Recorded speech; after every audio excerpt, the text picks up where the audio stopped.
C'est l'heure de la période de questions. Donc, on prend des questions à la fois pour Rémi et pour Louis-Robert. Donc, vous pouvez, comme je le disais un peu plus tôt, les inscrire dans le chat que vous souhaitez prendre la parole. Sinon, vous pouvez agiter la main virtuelle pour poser une question ou indiquer que vous en avez une. Ah, Myriam, tu as une question. Oui, j'ai une question pour Rémi. Donc, merci pour ta présentation, Rémi. Merci aussi, Louis-Robert. Ma question, c'était, tu parles beaucoup d'articles en anglais et je voulais savoir si cette recherche-là pouvait se faire sur des articles en d'autres langues, donc la diffusion d'articles qui ne sont pas en anglais, si les bases de données existent et si elles n'existent pas, comment est-ce qu'on les crée? Oui, parfait. Merci beaucoup pour ta question, Myriam. C'est effectivement une excellente question. Il y a des bases de données qui existent pour des articles, par exemple, en français. On pense entre autres à Cielo. Il y a aussi, pas Cielo, à Érudit. Cielo, c'est en espagnol, si je ne me trompe pas, principalement. Oui, merci Marc-André. Puis donc, à travers tout ça, justement, les bases de données existent. Après, un enjeu qui est encore... Tantôt, je parlais du DOI, en fait, qui va être accroché parfois, qui va être accroché aux articles scientifiques. C'est à travers ça, en fait, que je suis allé chercher l'information sur les tweets, puis justement les métadonnées de Twitter. Un enjeu, par contre, du DOI, c'est qu'il n'est pas encore attaché systématiquement aux articles scientifiques. Il est beaucoup, en fait, pour les articles en anglais, mais il n'est pas toujours pour les articles dans les autres langues. Je pense qu'en français, ça commence à se faire pas mal. Les érudits ont quand même pas mal d'articles avec des DOI. Fait qu'éventuellement, ça pourrait être possible.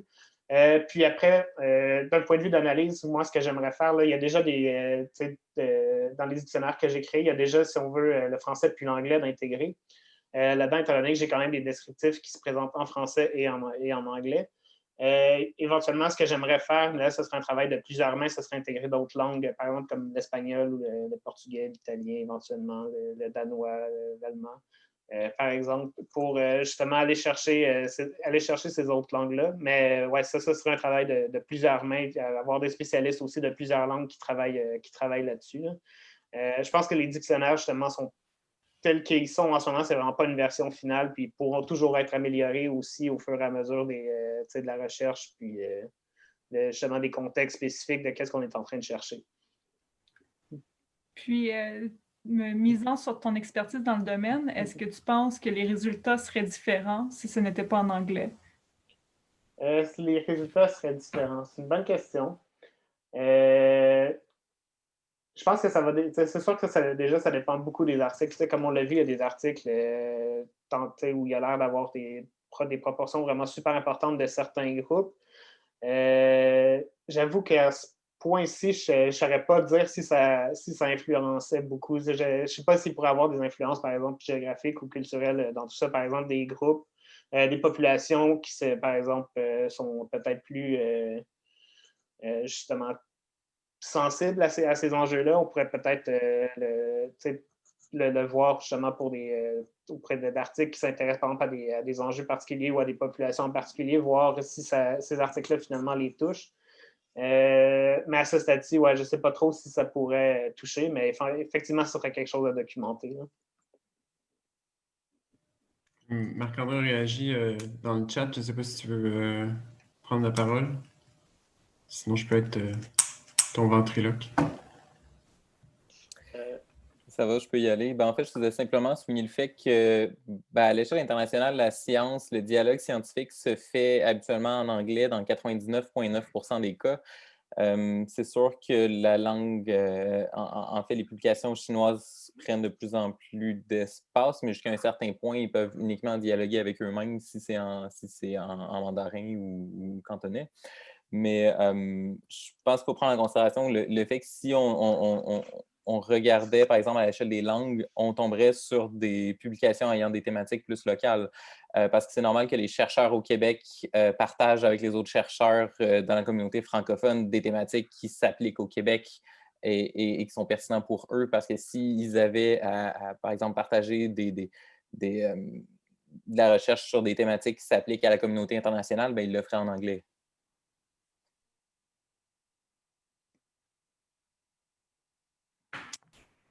Des réactions à ce commentaire-là? Il y a consensus. Est-ce que les gens ont d'autres questions? Peut-être pour Louis-Robert? Moi, j'avais peut-être une question pour Louis-Robert. Vas-y, Jérémy. Dans le fond, peut-être que tu ne veux pas t'avérer à des explications tout de suite, mais tu as mentionné quelque chose qui m'a quand même attiré, qui a quand même attiré mon attention. Tu as dit que plus qu'il y a de gens qui sont consultés, plus que la réglementation est contraignante. Dans ton premier article, je pense que tu as mentionné. Donc là, comme la question que j'aurais pour toi, c'est peut-être définir un petit peu plus, si tu veux, là, dans le détail, si les différentes parties ont des définitions différentes de c'est quoi être contraignant, mais surtout, pourquoi, dans le fond, as-tu une explication? Pourquoi c'est plus contraignant ou c'est plus un article au niveau descriptif?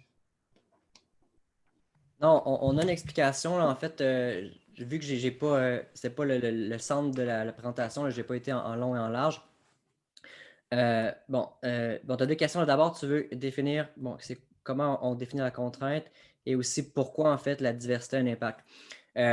C'est que le gros de la littérature là, par rapport aux consultations publiques, c'est que ça sert, sont capturés ou ça sert essentiellement à l'industrie qui vont en fait passer leurs préférences là, auprès des fonctionnaires. Ça fait une espèce de courroie de transmission de leurs préférences aux fonctionnaires directement sans même faire de lobbying. Donc, nous, on a on assume en fait que les industries vont se servir de ces consultations-là pour faire baisser le niveau de contrainte associé au règlement. Donc, pour avoir le plus de marge de manœuvre, eux autres, dans leur propre secteur. Et de l'autre côté, on a une autre partie de littérature qui dit que comme j'ai un peu mentionné un peu déjà, c'est que quand on va avoir une diversité plus grande, quand on va avoir d'autres acteurs autour de la table qui ne sont pas des acteurs industriels, on va avoir des intérêts qui vont être plus variés. Par exemple, si on veut faire un règlement où on va consulter seulement, on fait un règlement où est-ce qu'on veut mettre un bouchon, on pourrait dire, sur les fosses à purin au Québec. Bon, si on consulte que les producteurs de porc, ils vont probablement nous dire c'est trop compliqué, ça coûte trop cher, c'est impraticable. Mais là, si on va voir les communautés autour, les communautés de riverains, on dit nous, ça ne sent pas bon, peut-être qu'on aimerait ça que ça soit mieux géré, soit fait différemment. Si on va parler à des experts, les ingénieurs, on peut dire ça va coûter une fortune là, si on est pour dédommager les producteurs, si on leur impose ce genre de pratiques-là. Donc, en fait, plus tu vas avoir de gens qui vont être autour de la table, plus ça va complexifier le problème. Tu parles d'un problème qui aurait pu être simple. Est-ce qu'on met un capuchon sur une fosse à purin ou non? Et après ça, tu vas parler à d'autres gens, des agriculteurs, où est-ce que ça peut affecter leur récolte, ça peut être dans les aquafères. Donc, avoir une question d'étanchéité. Donc, plus que tu parles à des gens, plus que le problème que tu pensais simple finit par être complexe parce qu'il y a plein de perspectives que tu n'avais pas imaginées, qui finissent par refaire surface. Puis au niveau de la contrainte, c'est souvent, ça va être des citoyens, genre des groupes écologistes, qui vont pouvoir venir prendre parole et contrecarrer en fait le discours ambiant qui est beaucoup tenu en fait par les entreprises. C'est eux qui sont l'espèce d'interlocuteur numéro 1. Donc, quand il y a une autre personne qui vient, ça donne de l'information nouvelle, différente aux fonctionnaires. Les fonctionnaires, ce que moi j'en comprends, c'est qu'ils ne veulent pas systématiquement tout le temps prioriser l'industrie. C'est juste que l'industrie, c'est juste à eux autres qui parlent la plupart du temps. Ils ont un accès privilégié. Et quand on élargit un peu justement l'ouverture, quand il y a d'autres personnes qui peuvent venir dire leur mot aussi, les fonctionnaires vont le prendre en compte et peut-être justement avoir des règles qui sont un peu plus contraignantes, qui vont être moins favorables à l'industrie et peut-être plus, disons, pro-environnement ou pro-consommateur. Et nous, comment on a défini la contrainte, là, c'est assez simple. On a repris en fait la façon dont Justice Canada eux-mêmes évaluent une partie de la contrainte induite par leur règlement. C'est simplement, on dénombre des mots comme shall, must, des mots qui légalement, parce que des règles, c'est le même effet que des lois, qui induisent un comportement ou qui en limitent un. Donc, on a fait un dictionnaire de la contrainte et on a dénombré en fait le nombre d'occurrences de ce dictionnaire-là pour avoir un indice de la contrainte associé à chaque changement réglementaire. Est-ce que ça répond à ta question? Oui, en fait, c'est ça. Je me rappelais d'une de tes autres présentations sur ton indice de contrainte, puis je me demandais si tu avais suivi le même. J'ai peut-être une question de relance, si jamais on a le temps. Oui, il vous reste 3 minutes. Là. OK. Ben, tu es allé à peu près où est-ce que je pensais que tu allais aller, puis à partir de ce moment-là, c'est comment est-ce que comment est-ce que dans le processus de contrainte, s'il sort des exigences qui sont mutuellement incompatibles entre elles, comment est-ce que c'est intégré à... Est-ce que tu as un moyen, du moins, de suivre comment est-ce que les contraintes mutuellement exclusives, pas plutôt mutuellement exclusives, mais mutuellement inconsistantes, sont packagées dans un règlement? Ben, les règlements sont faits pour être cohérents, là, c'est sûr et certain. Donc là, ça va être un arbitrage qui va être fait par les fonctionnaires. Ça m'étonnerait de voir, même s'il y a des trucs qui peuvent être exprimés qui sont contradictoires, au final, le règlement, il devrait se tenir, là. Mais non, je n'ai pas moyen d'aller voir non plus tous les inputs qui vont dans le processus, puis est-ce qu'ils sont contradictoires ou non, parce que je suis vraiment très macro là, dans mon analyse. Là, c'est une grosse analyse quantitative, qui est celle que je présentais là, sur la contrainte réglementaire.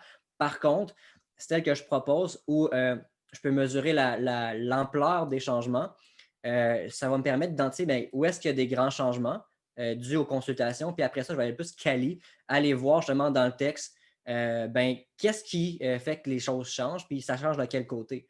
Quels commentaires, en fait, finissent par se rendre dans le règlement final, qui est-ce qui le tient, etc.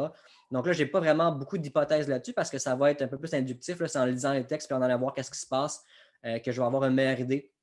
Donc, c'est pas, je n'ai pas vraiment d'hypothèse à ce niveau-là, mais d'où la pertinence, à mon avis, d'avoir le mix méthode. D'abord, identifier où sont les changements, quand ça change, et après ça, aller voir qu'est-ce qui fait que ça change, quels commentaires, est-ce qu'il y a des acteurs qui ont plus d'impact, etc. Le genre de choses que je crois pouvoir répondre là, avec cette approche-là, cette stratégie empirique-là. Merci. Il reste 2 minutes si on veut respecter notre horaire. Est-ce qu'il y en a qui ont quelque chose à dire? Martine. Oui, je n'ai pas trouvé ma petite main bleue, fait que je lève ma main. Toujours à ce sujet-là, Louis-Robert, parce que moi aussi, je m'étais posé la question sur cette question-là, quand il y a plus de groupes, c'est plus contraignant. Est-ce que tu vas aller voir les sujets où il y a le plus de gens qui interviennent? Parce que c'est peut-être le sujet qui fait qu'il y a plus de groupes qui interviennent. On a contrôlé, en fait, par ministère. Donc, nous, notre but, c'était vraiment d'être le plus global possible, de ne pas faire une analyse là, justement par thème ou par secteur. Okay. Il y a déjà beaucoup d'analyses sectorielles. Et moi, de ce que je sais de la littérature, c'est que justement, en finance, c'est beaucoup l'industrie qui est là, puis c'est souvent derrière des portes closes, puis il y a beaucoup de choses qui se passent qu'on ne sait pas, qu'il n'y a pas beaucoup d'intervenants. Puis en plus, les personnes, même qui sont appelées à intervenir lors des consultations publiques, ils ne connaissent pas ça la finance, puis ils n'ont pas vraiment d'a priori. Tandis qu'en environnement, là, il y a beaucoup plus de participation et la littérature, justement, sur les consultations publiques, sur l'effet de la participation citoyenne sur les consultations publiques, émane de cette littérature-là, justement, qui est plus particulière en environnement. Et nous, ce qu'on a fait, c'est qu'on a tout mis ça ensemble pour voir globalement qu'est-ce qui finit par fonctionner. Et un truc, il y avait un graphique là, que j'ai passé assez vite par-dessus, c'est qu'on note que quand l'industrie exprime son désaccord par rapport à un règlement, quand c'est un règlement important, donc une nouvelle règle, le niveau de contrainte a tendance à descendre. Donc, plus que l'industrie est mécontente par rapport, plus son ton est négatif par rapport à une proposition de règlement, plus que la proposition réglementaire va être laxiste, on pourrait dire. Sauf que plus qu'on augmente la diversité des stakeholders, on va venir par neutraliser cet effet-là. Donc, globalement, on se rend compte que quand l'industrie est tout seule, oui, elle va gagner, en fait, on pourrait dire, si on peut voir ça en termes de dichotomique, là. Mais quand les gens participent, là, ils viennent contrecarrer, justement. Mais en contrôlant par les ministères, on contrôle pour l'effet de l'environnement, pour l'effet des finances. On a comme 25... en fait, on a fait des fixed effects avec les années puis les secteurs. Mais effectivement, il y a probablement une différence sectorielle, mais les résultats que nous, on a, ils sont robustes malgré ces différences sectorielles-là. OK. Fait que si je comprends bien, dans le ministère de l'Environnement, tu as plus souvent plusieurs intervenants pour un règlement, ce qui n'est pas le cas dans le ministère de la Finance, par exemple. Effectivement. OK. Fait que ça répond un peu ça va dans le sens, le sujet fait que là, c'est le sujet de l'environnement, fait que tu as plus de parties prenantes qui vont aller... Sauf que, moi, je dirais que malgré que c'est l'environnement, vu qu'on contrôle pour ça, malgré ce fait-là, ben, quand il y a plus de diversité, malgré en environnement, ben, il y a quand même un impact. Donc, on vient un peu neutraliser l'effet de l'environnement pour aller voir justement un truc un peu plus généralisable. D'accord, ben merci. Merci Louis-Robert, merci Rémi d'avoir brisé la glace de ce 21e colloque des cycles supérieurs. Il y a une pause à l'horaire d'une vingtaine de minutes. On doit reprendre à 2h55.